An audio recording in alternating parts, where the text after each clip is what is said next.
Et voici le metteur en scène Julien Gosselin. Bonjour Monsieur Gosselin. Bonjour. Enchanté. Si vous êtes d'accord, on va parler en anglais. Oui. Een zucht van verlichting op de zaal. How often do you talk about your work 10 a.m. in the morning? Never. Never. Well, where shall we start then? Maybe with the beginning. When you were reading Les particules, élementaires, but you immediately thought, I need to adapt this story, I need to make a play out of it. No, the process was not this one. Before everything, sorry for my French English. I worked on two texts before particules élémentaires, and those two texts were theatrical texts, but not really. It was one of Fausto Paravidino, one Italian writer. In French is Gen 01, Genova 001. Okay. Yeah. And the second was a German text by Anja Illing. In German is Schwarzes Tier Traurigkeit, like black animal sadness. Mm-hmm. Very, very good text. If you don't know it, very, very good. And those two texts had a dimension, were not just like dialogues and characters. Part of those texts contain characters, and other parts were like a direct relation to the audience, direct text in front of the audience, narrative parts, and like possibility of music, possibility of movement, and it was really opened. And when I just finished work on this second text, I thought I need material to continue the work we did before, like not just do theater with dialogues.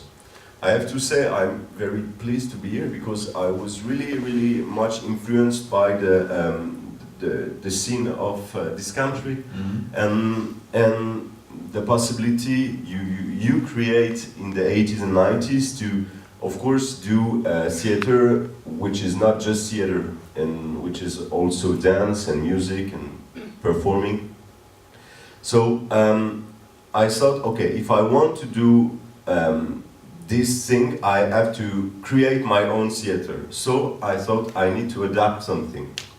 And the second thing of the beginning of this work was I had a lot of dialogues, discussions with other theater directors, and I realized that a lot of them had like private readings, private tastes, private movies, and when they did theater, they had other things they want to show to people. In another way, like I had a lot of friends. They read a lot of contemporary text, violent text. They saw really like TV series, everything. Mm-hmm. And when they did theater, they did like the old French theater. Molière. Molière, but Molière is not the worst. Yeah. And I thought, okay, if I do something, if I do theater in my life, I have to connect what I like absolutely in my private life, in a way, and what I want to show to people. So I thought, okay, those two things were connected, and I thought, okay, what is my favorite writer? And it was at this time Houellebecq, and maybe it's still him because I have a very powerful relation with his writing.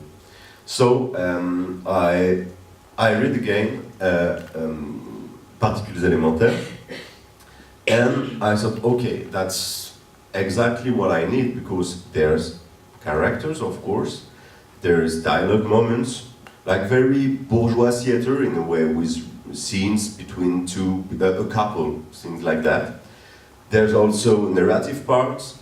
There's a kind of view, like you are not only on a small story this small story is a way to talk about all the world and science and technology and history, French history, May 68, a lot of things.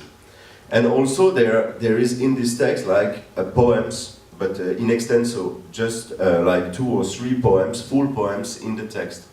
And a lot of things. So the number of things I found in the text, I was just, okay, that's so nice, because I have all I need to, not to know what I will do, but to work on it. Well, everything is in the book, but still, it doesn't seem so easy to adapt it. When I was reading it, I wasn't thinking, oh, I want to see this on the stage. I mean, it's so, let's call it cerebral or so. Yeah, but the thing is that I always read Houellebecq laughing. I was always laughing, and if I read again, or sometimes crying. So it was never I never a relation with Houellebecq which was a kind of relation about small sad things, grey things of the life. I had always like a romantic connection with Houellebecq. I used to say that Houellebecq, and it's a really powerful theory made by a French writer, that Houellebecq is a romantic writer, and in a way I'm sure it is. So when I read Houellebecq, I always feel like, okay, this is really powerful. And we know that it's really difficult to do theater with grey things. It is easy to do theater like tragedy or comedy with really powerful things which are really sad, or things which are really funny. And I felt that in Houellebecq. And we saw it in the excerpt. Yeah. And sometimes maybe I zoom on things. The comedy parts are maybe much stronger, if I can say this, in the show. But you know, when Houellebecq saw les particules élémentaires, he was really touched, because for him, for example, when a character dies in the text, for him it's a total tragedy, total. He was crying in the audience, seeing his character dying, and it was but really interesting, because what I felt in the beginning with the book was what he tried to do with this book. Not grey moment, not a grey portrait of the friends, but a roller coaster. Yeah, in a way. So okay, and to answer your question. Okay, I thought it is difficult. It is extremely difficult, but every time I begin a project, you know, we know, the directors, that when we begin a project, we have to work on it on 2 or 3 years. It's not just, okay, I do it tomorrow. It could be great, but it's not like that. So when you begin a project, if it's not difficult, if it's just like, okay, I know how to do it, if you have to spend 2 or 3 years with it, it's not really interesting, and it begins to be boring really soon. So okay, I thought it is impossible, it is difficult, and I talked to my team, to the actors, to the technicians, and I said, okay, let's try to do it. We will see. And where do you start with? With key scenes? Do you start with reading it out loud together, or? You mean with the actors? When I come to see the actors, I have always my own adaptation. I have the text, You don't adapt it together with them? No. For parts, yeah. I have the text I bring to the actors is like 2 times bigger than the text we will have in the end. So we work a lot together, but the first construction of the theatrical text, in a way, I do it alone. Yeah. And I heard a lot of quotes. I recognized a lot of scenes out of the book. I mean, you stay quite close to the story of Houellebecq. Is that out of respect of the author, or because he's so brilliant that, well, everything is already in the book? Yeah, you know that it's fun, because in France we have a very, very great problem with it, with the question of the respect, because we always when I do interviews in France, they always say me, okay, do you respect the text? And I say, okay, fuck you, I don't want to respect anything. No, but when you do a theatrical project, the question is not to respect or not the text. The new object is not the book, the new object is the show.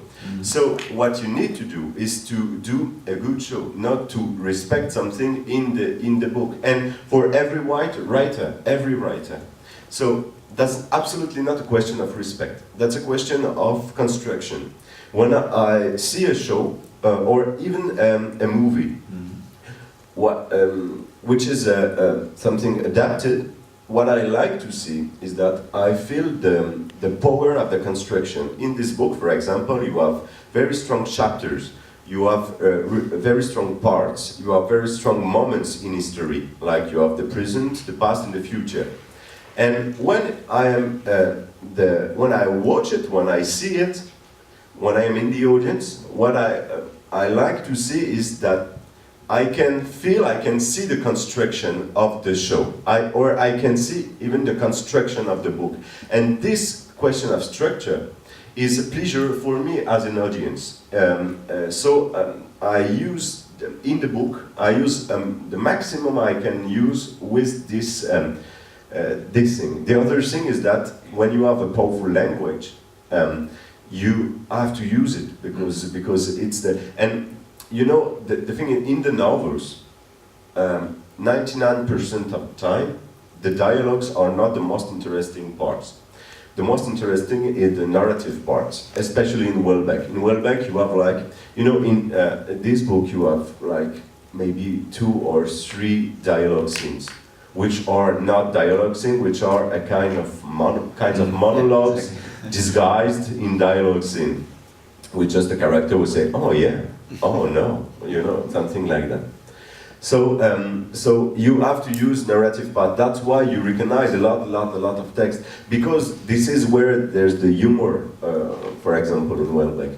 So I use all I can use. And sometimes, for example, in my last show, 2666 by Roberto Bolaño, there's one part, for example, that where the text was not the good beginning for doing a show with it. So I reconstruct everything, I rewrite a lot of things, but usually I use all that I can use in the book. Did you talk? So Michel Houellebecq came and he even had to cry. So you made a good play out of it. But did you talk beforehand with him? No, never. For Houellebecq it's a question also of rights, because it is difficult when you do this kind of project. You want to use the text, but you don't want someone to tell you, okay, you cannot do this or you cannot do this. And when you have to use everything. Or, yeah. And when you talk too much with the authors, that's my experience, and it's not 100% true, but you always have the author who say to you, I like this moment, you have to keep it, and everything. So I prefer to not have any relation with the author in the moment of the work, and maybe after that drink a beer, but just that. And then invite him for the premiere, and then hoping that he will like it. Yeah, yeah. How did you feel when you were sitting there in the audience? How did you feel? The first thing is that that was one of the only show I didn't see, because I was in Montreal, Canada. So all of my actors, I was in the plane, and when the plane, I don't know the term in English, but when he atterrir, when he landed, I opened my phone and I had like 100 text message of my actors say, hey, and of pictures like, okay, Houellebecq here in the theater, Houellebecq with a beer, blah, blah, blah. And no, he was really happy. And I 1 week after, I had a dinner with him, which was really pleasant, really nice. And it was, you know, he has obsessions. So when we ate together, he talked a lot about, okay, I need to, okay, for example, he said to me, you have to adapt another book of mine. I forgot the title, sorry. The Possibility of an Island. And okay, I said, just for a kind of joke, I said, yeah, but there's a dog in the story, which is really important. And it's really difficult to have a dog on stage because you need to have a lot of people to Look after the dog. yeah. And it was just like a joke. And he told me like 100 times during the dinner, hey, Julien, how can we do for the dog? And how can we do? So it was like a very strong obsession, this question of dog for him. And of course not for me. So, but it was really nice. Okay. And do you have other? Are you thinking about other books of Houellebecq to adapt later on? One of my favorite, maybe my favorite, is a platform, and I really want to do it one day, but it is difficult because I tried a lot of times to do it in workshops or things like that. And it's really strange because I have the feeling that I did something with it and I need to take time before doing it again. It's a really strange feeling because I know it's kind of science and I don't like it at all. I know what is interesting, I know what is funny, I know what is sad and blah blah blah. And it's not discovering for me, it's like something I know. And okay, maybe, no, I'm sure I will do another, on theater, another book of him, but maybe in 10 years. You still got time, because then you're 40, so... No, 30. 40. He's No, not 20 years old. No, I'm not 20. You're young, but not that young. No. When you created it, you were the Benjamin of Avignon in 2013. You were 26, I think, something like that. It was your great breakthrough. How long were you working on it? Already 2-3 years, is that? No. We worked 3 months of rehearsals. Okay. Yeah, but, which is long because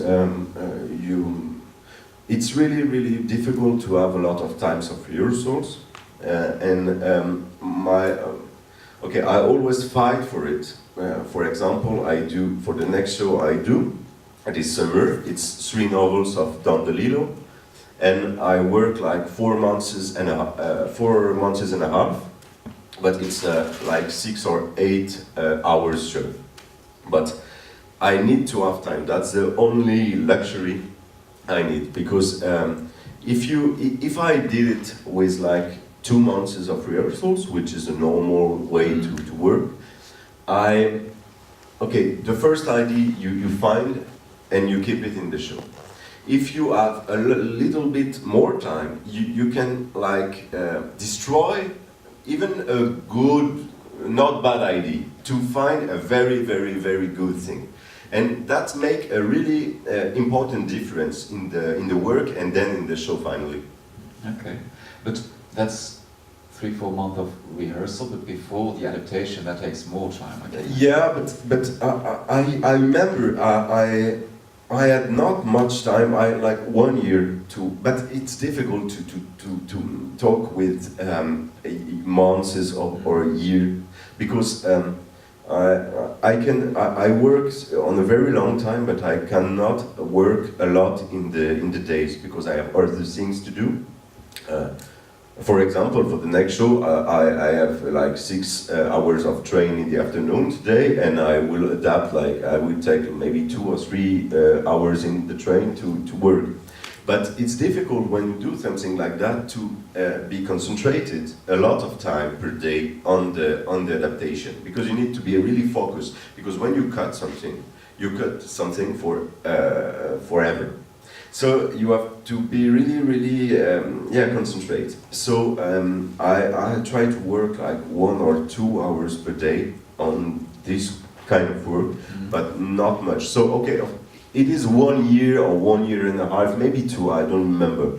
But really, it's like, I don't know, you have to imagine 1 hour per day on 1 year, but it's not a lot. It's not like a fonctionnaire who works No, it's impossible. 9 to 5 and No, and you know, it's like, I have a good friend which is a writer in France, and he worked exactly like that to write his own text. He go to his office, he has a small office in Paris, and he has a coffee machine, a computer, and a bed.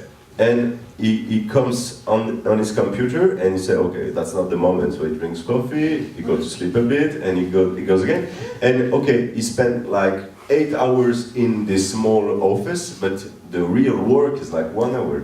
And for me to adapt, it's the same thing. yeah, but you can adapt everywhere on the train as well. Yeah, but it's not, I don't like it. But I say that, but I don't like to adapt at all. So, no, the best thing is, no, the best thing is the train, maybe. So you said you go back to France this afternoon to work on Dans de Lilo then? Yeah. Is that in Calais? Because I read this summer that in 2-3 years you will have a big old warehouse in the harbour where you will have your own theatre place. For the moment, the place is not built at all. We are just working on the architect plans, but yeah, it's a very strong thing. You know, okay, I have to talk about the directors of this country, because what I try to do in France is to say to the region of the north of France or the state, the culture ministry, that we need to have independent artists which has the possibility to work and the financial and space possibility to work. And it's really not the French system at all. If you are a French director, you need to take the direction of a house, the direction of a theater, and have a lot of employees and have a lot of work with them. And I absolutely don't want to do it. And I have the impression, my feeling is that if you want to keep working as you, the best you can, you have to have good conditions, but you have time for work. So, and be independent, which is a really important thing for me, be independent. So, and the model for me is, Jan Lauwers, Tegestan, or a lot of artists here, which are, okay, maybe it's like a fantasy in my head, but let's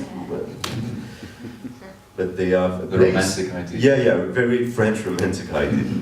But they have places, they have money, and they have time. And for me, that's why those artists are the most important independent artists on the European scene since like 20 years. And this is because they are still, in a way, independent, and they have the possibility to work well. And in France, those two things are not, you cannot have the two in the same time. But you're creating it for yourself, or you're trying to do it. I try to do it, which is totally, in a way, unacceptable in France. For a lot of things, but it's like leaving the institution. And to leave the institution is like be a traitor, yeah. And so, yeah, it's a strange thing, but I try to do it. Well, you talked already about Jan Lauwers' Eat Company. Yeah. When we saw the extracts, how you work with video, with music, the vivid, powerful physical theatre, it's also a bit like Jan de Vader, I think, and Ivo van Hoven. So you're quite familiar with our director. Is that because you were raised in the north of France and you were looking? Yeah, first of all, is because I was born in Calais, and between Calais and Dunkirk, so I am really close to Belgium and the Belgium scene. And what the first theater I saw when I was young was your theater, not French theater. The first plays of French, very French theater I saw were maybe when I was 20 years old. So my connection with the theater is more with okay, mixed scene, video, music, performing art, and not with the question of the text, the question of the theater, the question of, even the question of the actor, because you know, in French, a very bad word is performer. When we say performer in France, it's like okay, okay. I talk like an American, you know, I talk, it is too much. It is really too much. But in all the Europe, performers is a very important notion. In France, you have to say the actors. It is like that. And for me, to see performers, to see people which are able, for example, in the Jan Lauer show, to dance, to play, to do music, and even to talk with the actors, and in a way to be a kind of themselves on stage, was my first impressions of theater. So that's what I always try to create with the actors. So now you say actors, how do you call them in your theater company? Si vous pouviez, lécher, mon coeur. No, I say actors because they're French. Yeah. But still, it's a bit different. And well, when we're talking about art, Fabre, Lauwers, Van Woven, when they're turning 60 or they're already 60, your entire new generation. What is particular for your generation? What is your theatre voice? That's a good question because yeah. No, I have a good thing to say to you about Lauwers. Just one thing before. When we did particules élémentaires in Avignon, in a bar I saw Jan Lauwers, and I was like 26 and I was like a huge young fan, and I said, okay, Mr. Lauwers, please come to see my show, please. And he came. And he was sitting on the stairs because there were no more places. And after, I was just like, okay, Jan Lauwers is on the stairs. There for 4 hours. Yeah. And at the end of the show, I came to see him, and I was just like very stressed. And he said to me, okay, that's nice. No, you French, you do theater like everyone in Europe. And it was just like that. Okay, for him, it was a surprise in a way, because a French director do theater like German or Belgian directors, and it was just like that. And I thought, okay, maybe it's a compliment. I didn't take it as a compliment? Yeah, because okay, now it's easier for me because a lot of people know me in France. At this time, nobody knew me, so I had to fight to do my own theater. So when you have someone which is really important in this kind of theater, it was important for me also. Yeah, but so for the question of the generation, it's difficult because, you know, in France there's a huge change today, not today but those times, because like for example, when I created the show in Avignon 4 years ago, the program of the big state theater in France, you had maybe one young artist per season. Today, in France, you have like 6 or 7 young artists, and the rest is European or world artists. Okay. And that's, people don't realize, but the change is so huge, so important. 4 years ago, the most important part of the program were like 60 or 70 years old artists, French artists, and it's changed. So I think there's a change, and maybe it's a generation thing because of my generation, especially in France, because a lot of I don't know if the French artists are known here, but a guy like Vincent McCain, for example, who worked a lot on VD, is really important, for example, for us, because it's new aesthetics, of course, but all the, okay, maybe like 10, 15 young directors who play a lot in France today, we have not at all the same aesthetics between us. It's not the same. we can talk, but we never talk about the same thing. So I feel in a way a generation, but we are not. It is difficult for me to say there's a generation. One thing maybe change, I don't know, not in France, but then when I talk with young artists in Europe, is that maybe 10 years ago, a French artist was just a French artist, because France is always, for the French, the most important country in the world. Now, I consider myself as a European artist. You know, for Italian people, for example, they have so bad conditions for the theater in their country that if they not play in Europe, in France especially, but in all the Europe, they cannot exist. And you can say it for like artists from east of Europe. You can say it for artists of Spain, in a way. And they need to be European. And us, the French artists, okay, I have the impression that today we need to be European, which is a really big change, because it never happened in the past years. Maybe with Patrice Chéreau, but Patrice Chéreau is not a good example, because he is one of the most important artists in the world in the theater world for the last 50 years. So we cannot talk about Patrice Chéreau like everyone. But yeah, maybe this thing changed, but I don't know if it's changed for all the guys and girls of my generation. But you're looking to Europe, you're playing in Europe as well, Yeah. a lot, but it's the very first time you're playing in Belgium. Yeah, How is that possible? I have my own theories. Happy to hear it. No, it's difficult because we talk French, and we are maybe in the center of the fight in Belgium between the two languages and two way of seeing the French. And it's difficult because we don't speak the same language than you, so we have to subtitling the text, which is not easy for people. Maybe the things change, but it's never easy to have a subtitled text. And the other thing is that we speak the same language than the people in Brussels, for example, but we in a way, we are concurrent. No, concurrent is not the good word. We are.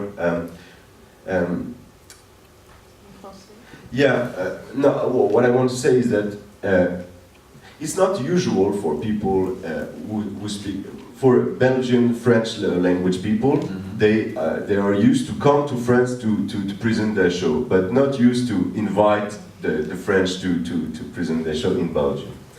They see you as some sort of invaders or so. I don't want to say it. No, I'm saying it, so you can just nod. No, but it's okay. It's too huge to say that like it. But. Est-ce que je peux dire quelque chose là-dessus, parce qu'il s'agit d'une programmation ici. Personnellement, je n'ai pas vu à Avignon à l'époque, ce spectacle, mais après on a voulu le présenter. C'était juste une question de timing, donc je veux juste signaler que ça aurait pu il y a 2 ans ou 3 ans déjà, mais tu étais déjà en train de préparer Bologne. Oui. Non, mais yeah, donc la tournée était finie. deSingel was one of the maybe the first place who asked us for the show. So Thanks for that. but it's important to say it absolutely. No, but it's just because Bologne was also huge work. So I remember you had to work also for Avignon lots of months on it. Yeah, absolutely. And so there was just, it's over now. It's over this piece. We go on with a new piece, so that's why we had to wait. Yeah, that's true. How is it for you now? Because now you're working at the deSingel, but before it was Bologne. Now you're talking about les particules élémentaires, you're seeing the abstract again. How does that feel for you? Do you think, I should have changed that? Or No. When I see it, I think, okay, the actors are really much older now, and even their bodies changed. And yeah, it's I have to say it. And did their way of acting yeah, change? yeah. Yeah, because you know, when we created, you have actors of like between 26 and 30 years. No, we are 4 years later, and they play it like 150 times. They did a lot of other shows. They play every time, so they are better, they are older, and their way to play has changed a lot. So, you know, we played the show in Paris like last month, no, not, okay, 2 months ago, and it was really different of it, really, but okay, it is the same thing, but they don't use the same forces, the same strength to talk to the audience. They don't use the same thing to play with each other. It's a bit different. And the other thing is that, for example, they are much younger than their characters. The characters are like 50 years old, and so they can keep on playing for 20 years. Yeah, but some of the actors now are 40 years old, so they are much close to the characters. So before they had to play a lot to make the audience feel okay, it is the character. No, they just have to be there. They are the character. Yeah. I read an interview of you about 2666, that you like to deliver the framework for technicians and actors, and then after the show is being created, that they can do inside the framework what they would like to do. I mean, that they can evolve in their role. You mean the actors, the technicians? The actors. The actors. Okay, you can say it in French because I'm not sure to understand. Donc, je voulais dire que je crois que vous avez dit que j'aime de créer une sorte de constellation, et après quelques années, il change. Donc c'est normal que comment ils jouent, que ça change aussi. Mais que vous aimez ça parce que comme ça, vous avez créé une chose, mais les acteurs, les performers. You mean in all the shows? Yeah. Yeah.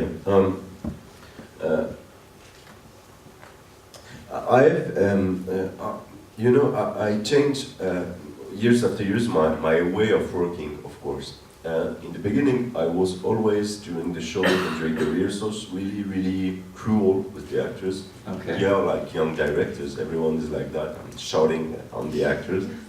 And now I'm really different because I have much more experience. So not much more, but a bit more. And I can, what I try to do is to make the perfect conditions for the actors to play as they can play the most. I do a technical thing around them, and they understand it because they know my work and I know them, so they understand it perfectly. And I try to create an environment of music, of video, or of nothing in a way, and they feel it. They know where they are, and then I can even say, okay, I don't see the show today. I let you do, and I know they will stay in the road we thought together. Okay, it's not true at 100% of the time. Sometimes it's like that, but and then you do have to start shouting, or no, yeah, sometimes. No. I tried to think. The last time I shouted, but quite never. Just now, sometimes what I just saying is that the only thing that make me a bit angry with the team is when they sing that when they go on stage themselves is okay. Themselves for the audience is a good thing, and I say it's you and yourself. It's not you need more. Just a bit more. You need to push a kind of. It has to be a necessity. Necessity, yeah. Okay. To be on stage, it has to be every night. And when an actor show me that okay, I can do it. It's easy for me. It makes me angry. That's the only thing. Okay. Let us talk more about the book adaptations, because that's your trademark. Yeah, It yeah. has become your trademark. So last year you brought 2666 of Roberto Bolaño on the stage. It's a massive book, more than 1,000 pages. Was that in a way easier or more difficult to adapt? Not easier and not more difficult, but for different reasons. Easier in a way because when you do a 4-hour show, okay, it seems to be long, but it's short. With a novel like that, it's really short because you have to, all the scenes has to be the perfect scene with the perfect moment, with the perfect technical conditions and everything. And Bologna, so just that you know, is 10-11 hour of performance. Yeah, 12. 12 with the. Oh yeah. 5 parts. Yeah, 5 parts.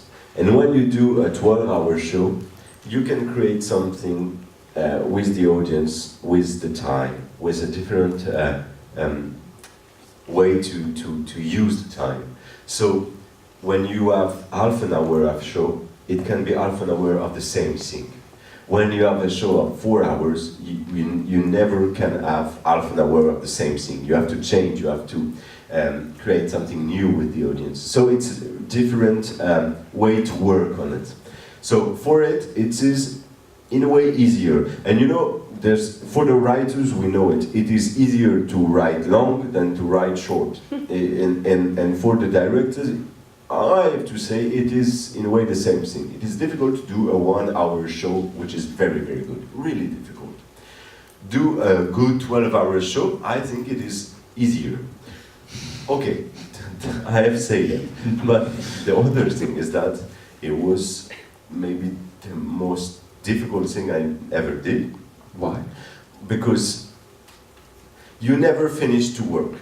You never finish. When you had a very, very big day, like 12 or 14 hours of working with all the team, and you say, okay, I have this moment of 5 minutes in the show, you know that the day after you have to work 12 or 14 hours on another scene.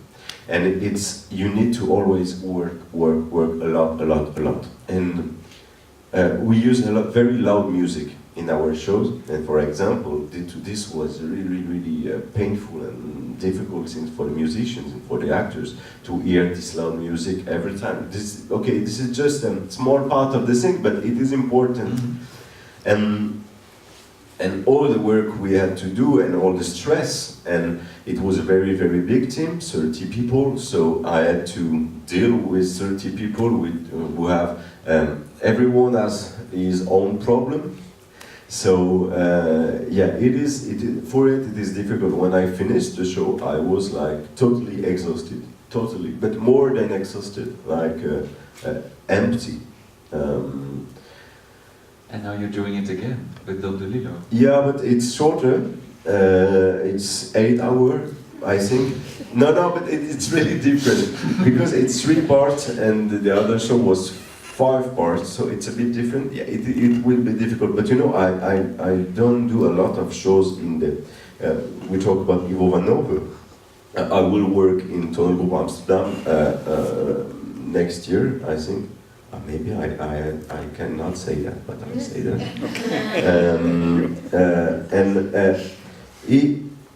You know, Ivo van Over has a science of the stage that I don't have, maybe because of my age, and maybe not. But he has the power, or he knows how to do like 3 or 4 shows per year.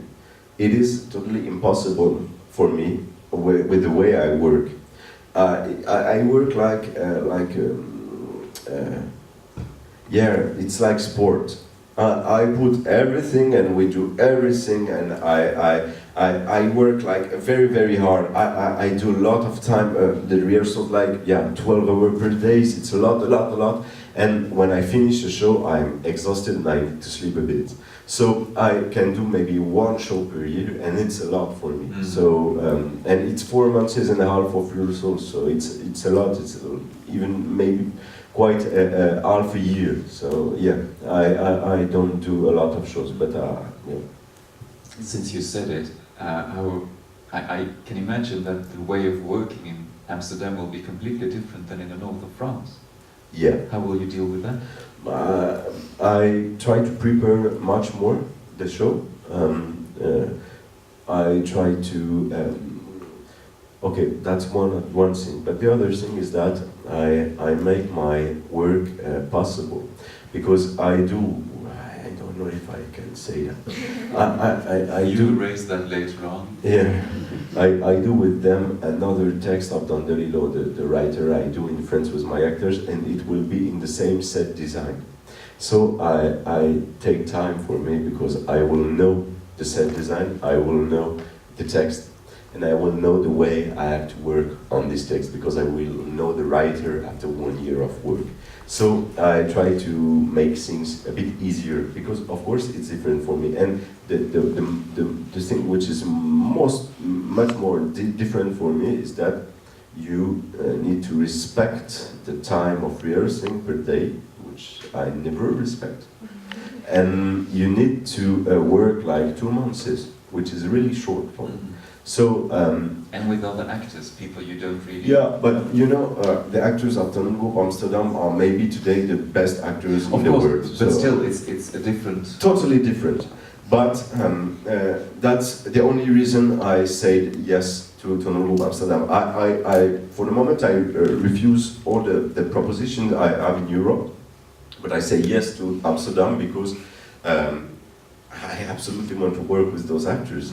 And the other thing is that the possibility of doing the fourth show of the quadrilogy with them is the possibility that my actors one day meet the actors of Tonengroep Amsterdam, and I like that design.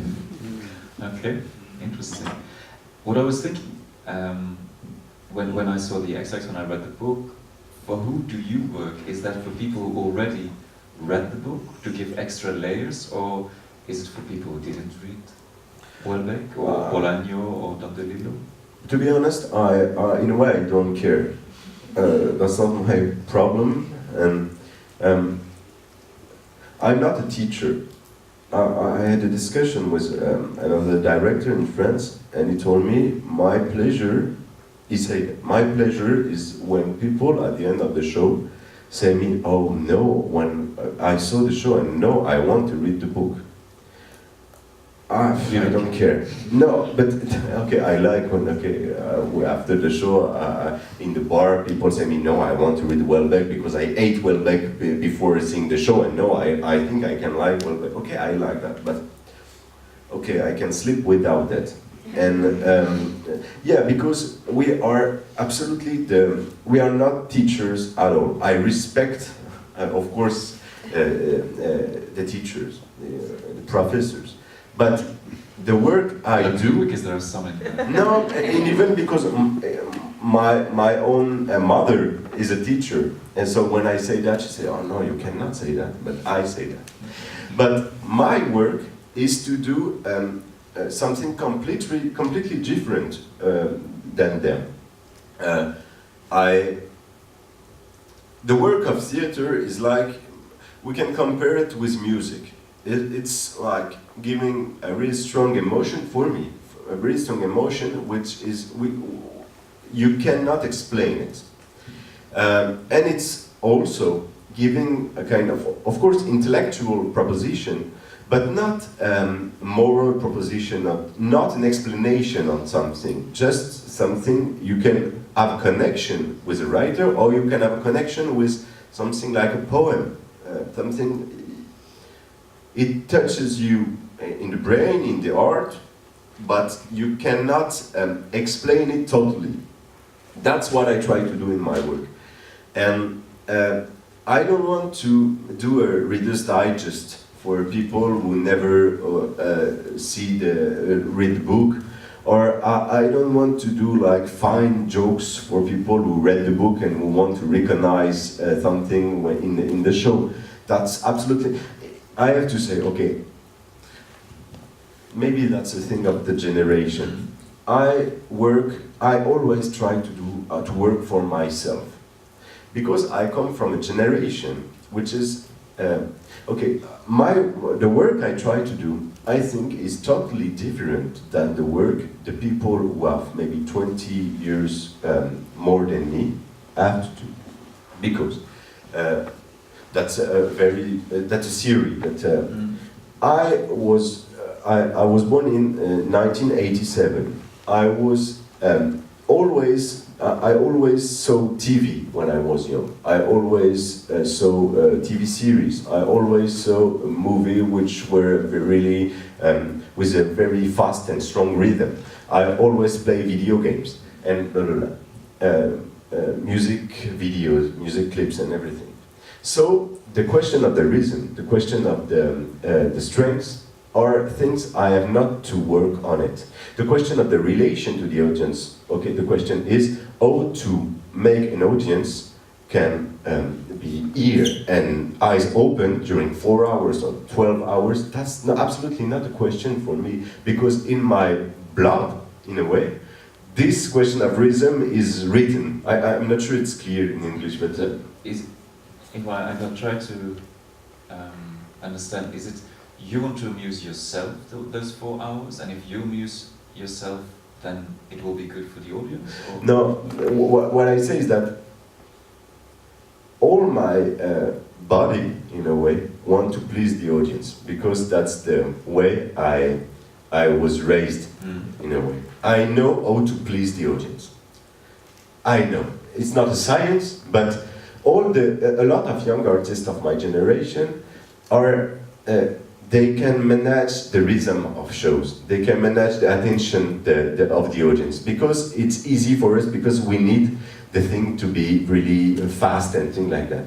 So my work is to stop something this, to work, to say, okay, I don't think about the audience, I think about me. I try to work sometimes like a writer, not to think about the reader, but to think about, okay, the art, or my point of view on what I do. Because I always think that my best memories in theater as an audience is when I have a work to do. Is when my position of the people who see something is not just passive, smooth position, okay, I see something and I eat something. I work with the art I see to make something possible. I'm always, and I always try that the audience can work with the show, work with me. So it is easy for me to please people. Easy. It's not easy, but you know how to. I think I know how to. So I try to stop something like this. Interesting. And so Don DeLillo is for Avignon. It will premiere in Avignon. Or? Okay, second scoop of the day. Yes. Oh, that's something I read already. No. Yeah, but maybe. Yeah, you read it. I thought so. Okay, so the media knows everything. No. Sorry. The media know everything. Yeah. Okay, but so you're working now for next year, let's say next year. No, Avignon 2018. We will begin to work. We have the first 2 days of readings in, I think, like Friday and Saturday. And then in January we begin the work. Correct. Yeah, but I'm totally late. And nothing is ready. So yeah, I have a lot of work to do. We're still looking forward to that. And so don't forget, there are dates in Brussels. In Antwerp we're looking for other dates, but they're not ready yet. I'm waiting for a confirmation, waiting but for the confirmation. the only dates possible are not too good for the students because they will prepare their exams. It's Saturday, I must say, Saturday 6 and Sunday 7 of January. So that's too bad. Please don't prepare your exams. So that's the only... All go to Theatre National, but that's not no, come here. Something I should say in the singer. Theatre National, I can say, the dates are from 5 till 9. December. But we Next will month. first work on these days here. If this doesn't work, we will talk to Théâtre National because we also have the Dutch subtitling. Mhm. So the idea would be if they prefer to go to Brussels, which I hope not so, but then we could organize something so that they have also our subtitling in Dutch that we prepared. Okay. Yeah, it's possible, I think. And Ah, otherwise we you will could- support Yeah, yeah. French. We could. I suggest that we have a little pause and then afterwards you can answer some questions to Julien Gosselin. Is that okay? Yeah. Thank you already for this interview. Thank you so much.